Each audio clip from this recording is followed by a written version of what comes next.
Hello, everyone, and thank you for joining us today.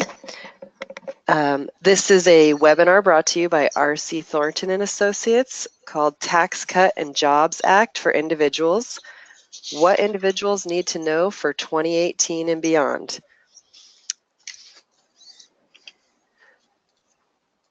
Our speaker today is Chuck Thornton from R.C. Thornton and Associates. He's a CPA that specializes in tax planning, compliance, and tax representation before governmental authorities. Chuck has lectured locally and nationally on topics such as tax law, management, business valuations, and strategic tax planning. Both the American Institute of Certified Public Accountants and the Arizona Society of Certified Public Accountants have honored Chuck as the Speaker of the Year. If you would, email Chuck any questions you have, and that email address is chuck@rcthornton.com. We promise we will get back to you via email if we do not get to those questions at the end of this webinar. So without further delay, I will go ahead and turn it over to Chuck Thornton.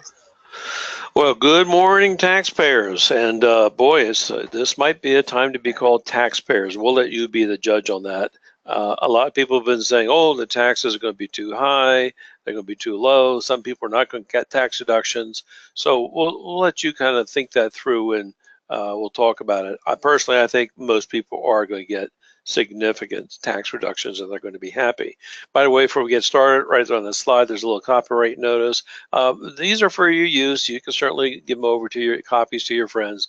I just wouldn't want to see this reprinted somewhere in the newspaper, so they're not for any commercial reproduction. Now, let me tell you the energy and time that goes into putting this together. And not that I am looking for any accolades or sympathy, but I will explain to you how difficult some of these answers are going to be. First, things go through a House of the Congress, it goes through the Senate, they go to a joint committee. That they can all vote on it, then the president has to vote on it. And as the time the law passes, the only real thing that you have is the statute, which is very difficult to work through because they have not imposed it into the code yet, and committee reports, much of which they already admit that they're not going to pass that portion of it. Beyond that, there's no cases, there's no regulations. So what you have out there is a lot of opinions, a lot of speculations, and some of them are mine too, to tell you the truth. I kind of have some opinions on some of these matters myself. However, Fancy Way said, some opinions can change on this as some rulings and regulations come out. So we're working with just raw data right now, but you need to get started on planning strategies. And what we intend on doing is, after this series of 4 that we're going to have, we do plan on at least approaching our clients on strategies they might want to consider. So our next presentation after this is going to be on business. Then we have one on real estate that has to do with some very interesting strategies in real estate. And then we'll be talking about professional service type businesses, artists, lawyers, musicians, doctors, accountants, that type of thing. So if you're strictly just an individual, you get 1099, you have no business things going on, this presentation is probably all you need.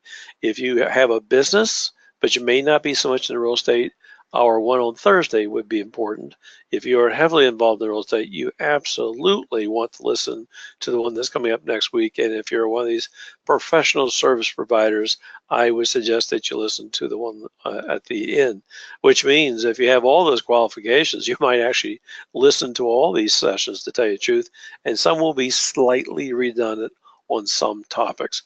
But this one is for the individuals. So let's see our next slide. Well, here's what they promised: a fair, simpler tax system with a postcard. I've been in the business long enough. I remember all this taxes should be on the postcard discussion years ago. And this is the postcard. They claim that all anyone's going to have to do is fill out this postcard. So you'll see line 1, compensation, contributions to specific plans. Then there's a standard deduction, or they can take mortgage, property, charity. They didn't have medical they were thinking of at the time. Then you do a tax. Then you do a taxable investment income. What's missing here is all these things that say form such and such needs to be completed. Subtract family and child care credits, that'd be another form. Subtract earned income credits, and now it turns out there's higher income credits, but other credits also. So maybe someone might fill out a form like this. As we go through it, why don't you decide whether you think their promise for a simple, fair postcard has been fulfilled for you. Okay, next slide. So the new famous language that makes all this possible is this. It says for taxable years 2018 through 2025. Now, this is part of this budget reconciliation. Since they were not going to get 60 senators to vote for this thing, they have to basically put a fuse on how long these law changes will last to, which is 2025. And in fact, Bush did the same thing, that a lot of his stuff had, 10-year, 8-year dates on it with expirations on that. Now, how they do this, they don't really get rid of the code. They haven't thrown any code out. They just simply say the following areas, the following code sections are suspended until years beginning January 1st, 2026. So it's just say 2018, 2025, which means all that stuff's still sitting there. All that stuff's ready to spring back, and all of it basically is springing back 2025, unless somehow the Republicans are out of favor with everyone and the Democrats get in control of Congress, the Senate, and the House, and this spring back is going to spring back sooner than we all think. So keep in mind, if you're making some type of decisions, and this is more in the estate planning area, I would say, that are long-term and would go past 2025, you need to be considering what techniques, what do you do in case some of this stuff goes back to the old law. Okay, next slide, please. Okay, just a few changes. We'll be discussing upcoming seminars. Nothing here, just a little advertisement. 20% deductions against qualified income for any pass-through entities or Schedule Cs. 21% max tax on C corporations. 100% bonus for qualified property placed in service before January 23rd, then it phases down, or a permanent increase of $179 for $1 million, and some things about new accounting methods that probably sounds boring, but tell you the truth, it will apply to some of our clients. So that's it for now. Stay tuned for upcoming information on business taxation. Now, you probably heard about a lot of things in the tax proposals that you thought, oh my gosh, this is going to be it. As an example, the House is trying to do away with the medical expense deduction. And since I do have relatives that have long-term care situations or assisted living where their medical expense portion could be $26,000, $30,000, $35,000, I was not too happy about that.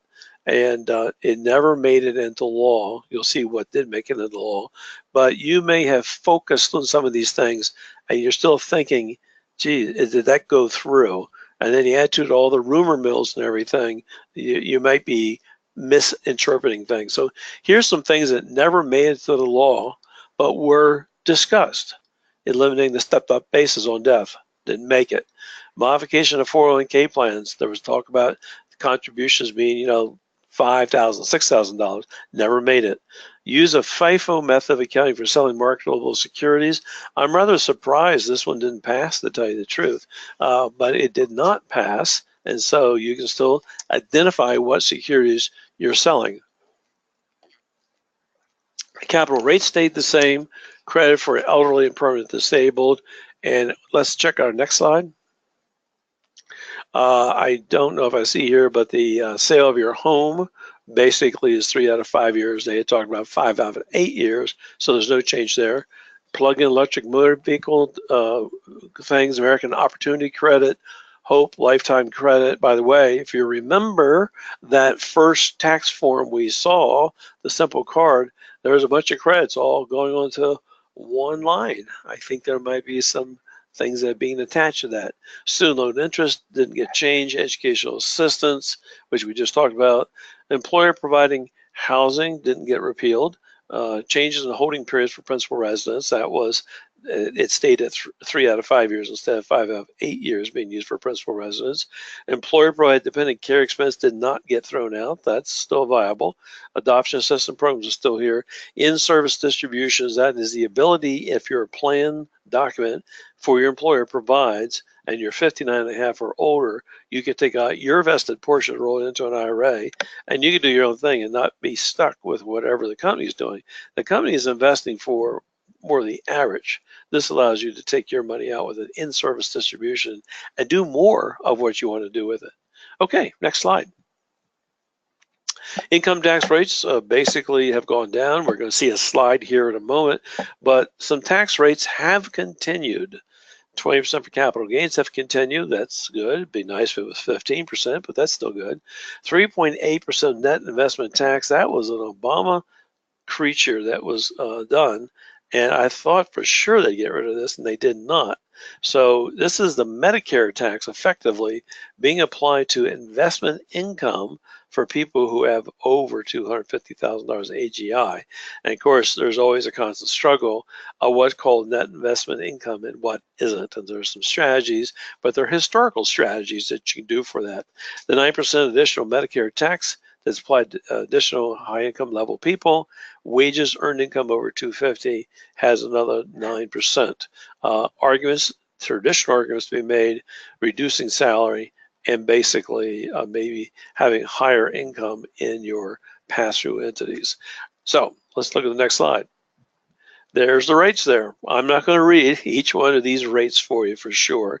Let's just pick one and get an idea. I'm going to pick the juiciest one, and it's 4 lines down. It says your income is $156,157 to $165,000. The new law is 22%. The prior law was 28%, so there's a 6% drop in that. There's a drop in all these rates, with the exception of a couple from the bottom that stay at 35%.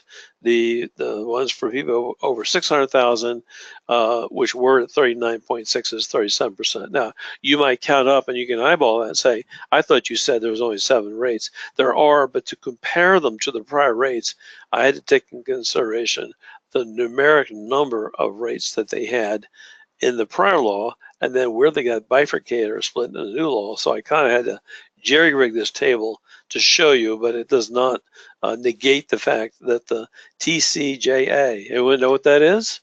That's the Tax Cut Jobs Act. They always come up with great terminologies for it. There's always something that's positive, nothing that says we're just trying to get more money from you. Okay, so overall, rates seem to have gone down. I think that would be correct. Okay, and then our next slide. Tax on earned income of children. Used to be it was added onto the parents' tax bracket. Now, simplification, it'll be at the highest, will be at the trust tax rates. But it turns out you don't have to get much income before you're at the 39% bracket.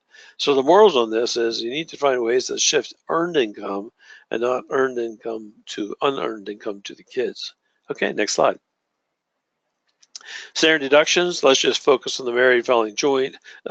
Clearly, as you look at it and eyeball it, it has gone up for all filing categories, but married filing joint, the standard was 12.7, and now it's 24. It's almost a doubling of that effect. So if your itemized deductions under $24,000 and you're married, you don't even have to do a Schedule A. So that is simplification. Okay, next slide. The exemptions are gone also. They're repealed. I won't say repealed, but you know they're suspended until 2025. So that might seem to hurt some people, but you're gonna find out there's a child care credit, and I would say run some computations, random samples in our software. Everyone came out ahead. I'm sure there is some configuration somewhere where maybe someone does not come ahead with this situation. Okay, let's look at that child care credit. Okay, basically the credit has gone up from 1,000 to 2,000. You have 4 dependents age 0 or to not more than 17 at the end of the tax year. they get $2,000. For dependents, it'd be $8,000 credit. You know, one dependent would be a $2,000 credit. If the value of the exemption was $4,150, you'd have to be up over the 50% tax bracket before the old exemptions would have done better than the credit. So as you can see, you're probably going to be better off with the credit than the exemption. There's a $500 for non-refundable, like for non-child dependents. That's kind of like if you had your parents living with you. Perhaps the exemption might have been better in these cases because the credit is only $500. There's a phase out. Used to be phase out means when you get a certain income level, they think you're making too much and they're going to start taking away some of the benefits. They used to phase out starting at $110,000, now starting at $400,000, meaning a lot of higher income tax bracket people will be able to get this. And some of this is refundable, and that is even if you don't have a tax liability, you still get a refund of $1,400. Okay, next slide. Educational incentives, you might remember that there was a line for educational credits. These collectively have probably gotten a little better than what it was before. 529 plans up to 100 or up to 10,000 could be used for qualified expenses for elementary and high school. Remember, what you're getting out of this is not having to pay the tax on the earnings. If you happen to have kids in a lower level school, you may not have that much earnings anyhow, but it's there on the table in case it's relevant for you. Student loan forgiveness, still taxable unless it's on account of death or disability. So homeschool expenses include book, instructional, curriculum, materials, tuition, tutoring, educational classes outside the home. Tutor cannot be related. And for the teachers, the above the line deduction, that is for your school supply that you buy, have gone up to $500. Okay, next slide. Now, what you have is when I say modification or limitations, basically this is again until the end of 2025. And so there's a whole category called all deductions previously subject to a 2% exclusion are now gone.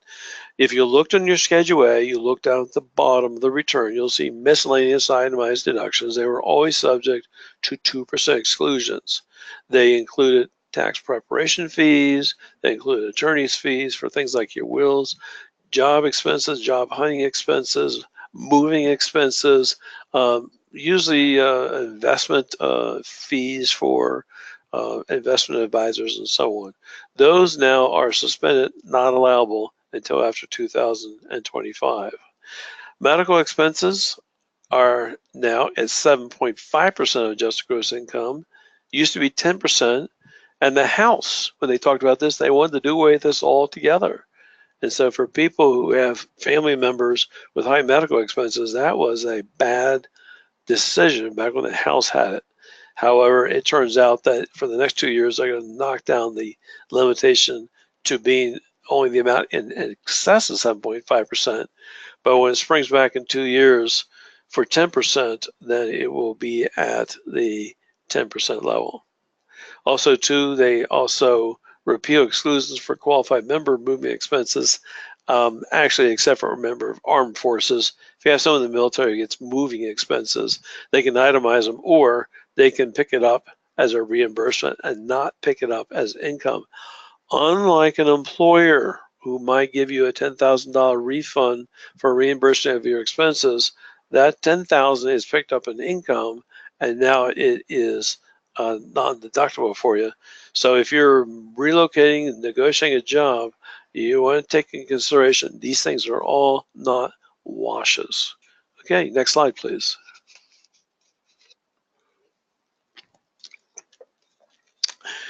The SALT deduction, that sounds cool, but that's for state and local income taxes. Oh, geez, there's all sorts of arguments on this one. They finally concluded that any combination of state income taxes, property taxes, sales taxes, personal property taxes are deductible as an itemized deduction with the exception to the extent of only $10,000. Further, the law says that if you prepay income taxes, because what the heck, that was the obvious thing to do. prepay next year's income taxes in 2017, and maybe it's a refund you got to pay tax on, but you're probably in a lower bracket. It was an easy way to make money. They caught that one, and they said, no, you can't do that. They will treat those prepaid taxes for income taxes as though they are for the prior year. Okay, I want to talk about a few other things in a few moments, but let's keep on going here. Personal casualty losses, alimony, executed after 2017, no deduction for it. And if you have modifications of agreements, you want to make sure you keep it as a modification and not effectively a new agreement. Elimination of the fees limitation on overall itemized deductions. Keep in mind that although some of the itemized deductions are gone, they were kind of gone anyhow for higher income level people. There was a phase out of itemized deductions, not to be more than 80%. It was a 3% rate, and it was called the P's because that's the senator who proposed it. Senator Pease. I guess that's going to be his claim to fame. So anyway, and there was always a 2%. So even though we're saying that, oh, some of these miscellaneous deductions aren't deductible, some of them weren't going to be deductible anyhow because of the 2% limitation. And then when you take a look at taxes and things like that, some of it for higher income level people probably weren't going to be deductible anyhow, not all, just some, because of this P's limitation. Okay, next slide, please. Okay, mortgage interest, that was one. The house started with $500,000 and then it bounced around. Right now, at least up to 2017, the mortgage interest is deductible to the extent of $1 million worth of loans based on principal and secondary residences. Now it's been dropped to $750 for loans incurred after December 14, 2017. So this could apply to the prior years. It still contains the two principal residences and also provisions that if you refinance a loan and you're a grandfather for $1 million, at least to the extent that you refinance the remaining balance on that loan, you still could go up to $1 million. Equity lines aren't deductible anymore. What that means is we need to go back to these lines, consider paying them off, restructuring them, draw down, and thinking about what the tracing rules were, what this loan was used for. In the past, it didn't really matter too much because you're going to deduct it anyhow. Now I have to be a little more clever about the whole thing. Okay, next slide. Okay, tax return preparation fees, investment management fees, legal fees for tax aspects of alimony, legal fees for estate planning applicable to taxes are no longer deductible anymore. That's the ones that were subject to the 2% exclusion we talked about sooner. So you may or may not have been getting them all anyhow. Now you're not going to get them all. What this really means is you need to be a little bit more, I won't use the word clever, but diligent in the allocation of the fees that you get from your CPA, including us if you're our client, if not, whoever's doing your work, to make sure that if you have other business entities, that there's at the minimum a statement as to how much is applicable for your personal and that the rest may well be business expenses because none of these rules apply for business. So if we were doing a tax plan for someone, tell you the truth, on the tax planning, we keep most of the individual information from last year. It is all the work that we do applicable to the entities to flow it through for tax planning. The truth of it is your tax planning fee probably is mostly allocable to the business. Again, in the past, we weren't so worried about it. Now we will. And in fact, for clients who've already gotten invoices from us, we're going to be sending a letter to you just on this particular topic. Next slide, please. Unreimbursed expenses, you can have home office, you can have automobile dues, professional licenses, and things like that. Those are not deductible. They were subject to that 2% exclusion. Consider accountability plan. Accountability plan is where basically you incur the expenses, you submit them to your employer, and you account to them for reimbursement, and hence it never hits your W-2 and you don't deductible. The theme of it is if you've made an adequate accounting to your employer, you don't have to make it again to the IRS. This is a way, if you can have your adjusted gross income number go down because you're going to lose the deductions. You might actually come out ahead. Smaller businesses, business owners who are in charge, you can probably adopt this pretty easily. You work for large companies and stuff, you probably won't have any influence on this, and it'll probably just take time for the issue to dribble down. You can always go into your personnel department, suggest it, but half the people have no idea what you're talking about at this point. Okay, next slide. Some of you know, I don't think anyone's using this, but the Obamacare had a mandate that said that if you don't buy health insurance, we're going to penalize you. And there was a form, you all may recall, we get a form that says where you covered each month. And the purpose of that was to determine whether you should pay the penalty. What most people really knew was you never really had to pay the penalty. It was in the law originally. It said the IRS can take no collection action, file no liens, levies, or do anything to collect that money from you. Why that didn't get more press, I have no idea. Anyway, someone who knew about that would strategize if they did not want to pay the penalty, they didn't want the health insurance. The answer would have been you would file the return, always owe something, send a check for what you owe, exclusive of that penalty, and you really wouldn't hear anything back from them on that. So this is of interest. However, now by repealing the penalty, it's still relevant, but it's an interesting perspective that people had a way not to pay it all along, and nobody seemed to talk about it. Okay, next page. Okay, impact to employers. Your withholdings are changed in February. I understand the tables are out now, so you'll probably be going, and you should be getting new W-2s for employees. Caution them to remember they can get a $24,000 standard deduction. There is no exemptions. There are credits. I'm guessing I had not even seen the W-4, that there will be information on that they should consider.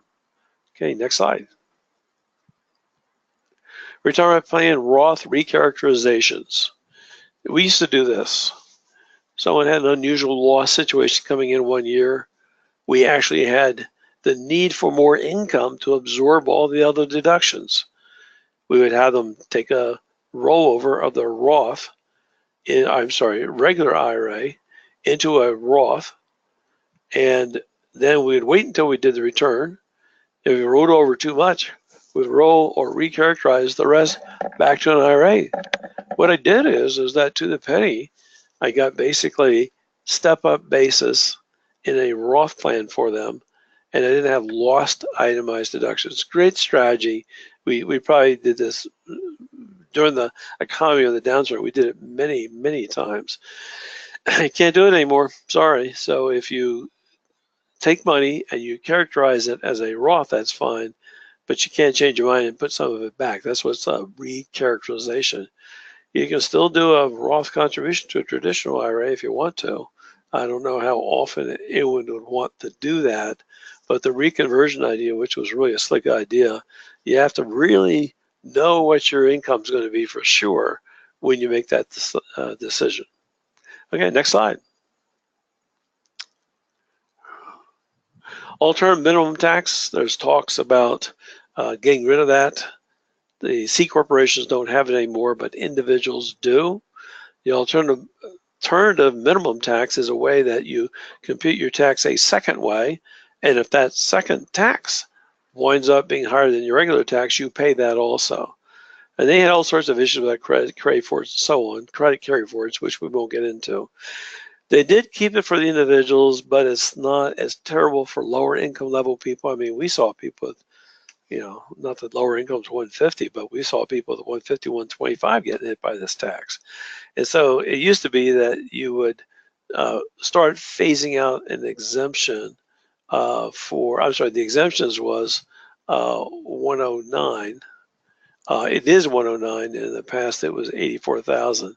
And then you start phasing it out. You phase out at a higher level. So more people who don't have a lot of alternative minimum tax issues coming through on their return probably will not be hit by alternative minimum tax, but some still will. Okay, next slide, please. The state GST taxes, just let you know that the exclusion has doubled. It was $10,000 Now it's 10 million. I'm getting tongue-tied here, aren't I? But now it's 20 million. The step up in basis continues. Remember that sunsets December 31st, 2025. We are thinking about doing a presentation on this.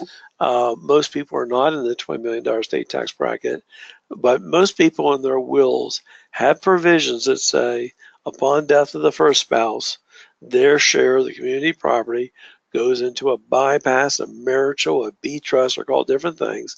And the wording says that it will take advantage of the unified credit which is in place at that time. With these kind of exemptions going up so high, you can find lots of people funding a bypass trust. And there's negatives on that. One is there's filing requirements. Another one is property that goes in there will not get a further step up in basis on the second spouse's death. There's some strategies that you can use with grats and grits, and that's not for this meeting.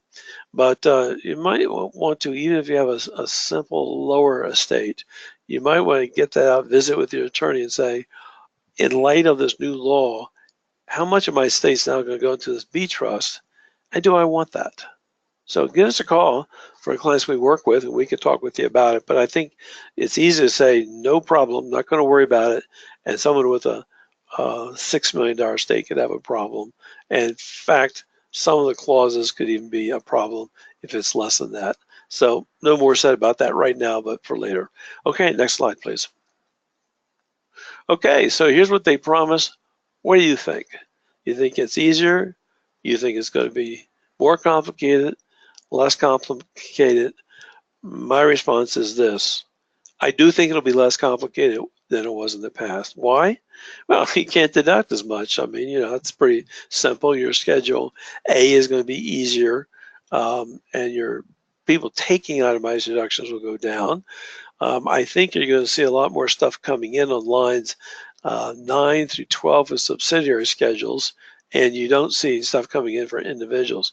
So I think for 80% of the country, probably be easier. Not that simple, but easier than what they had before. So maybe the HR block will still have some business to be done. I would say for most of CPA's clients and our clients, this has no bearing. I would not say it's going to be more complicated at this level, but where the work and the hassles and the thinking and the brain power, as always, comes in the business, if you happen to be a business owner, where your income is winding up on the tax return. Those complications are going to be even more complicated than they were before. And if you stay tuned for Thursday and listen to our business seminars, you'll discover very quickly why. So maybe for some people, not as complicated, but I don't think it'll be as much as they've been making it a big deal about. Okay, next slide. Okay, hey, there's an illustrious map of where you can find us. We're here in Phoenix, Arizona. If you do have questions, you can certainly email them to me and I'll try to answer. We have one or two that have come in. As long as you mail them in to me by the end of January 16, 2016, which is when we're doing this right now, I promise I will get back, but I would not always be promised to be getting back for you on that. Okay, so let's see. Question we have is home office deductions. Can I deduct that anymore? Well, home office deduction was subject to a 2% exclusion. Those expenses subject to 2% exclusion are suspended. The answer is no. Answer, if you control your corporation, you work for a small company, consider an accountability plan where you have to now tally up your receipts and submit them to the employer for reimbursement. So they're done, it's gone if you think you're going to take them as an itemized deduction on your tax return, but they may not necessarily be gone otherwise. Here's another question, a little more sophisticated. I have an alternative minimum tax credit carry forward. If the tax law is going to reduce my taxes, it seems to me that the possibility of using my credit carry forward is going to decrease also. And the answer is, if that's the way the law was written, yes. However, they will let you take the credit to the extent of what it would have been under the old tax law. So it's you'll still get to use those credits, and maybe it won't be slowed down as much as possible. Let's see, is there anything else? I don't see any others coming in. I hear we have a nice ringing going on here in the past. And I think that is going to be it. I see we're at our 45-minute mark, so we're going to have to stop anyhow. So again, thank you for attending. I'm going to now turn this over to Kit. Thank you, Chuck, and thank you everyone for joining our webinar today on the Tax Cut and Job Acts for individuals. I do want to give a quick reminder to everyone. We have, this is a 4-part series. This was part 1. In part 2, we'll be discussing the general business tax changes. That's on Thursday. Part 3, commercial real estate tax changes, Tuesday next week.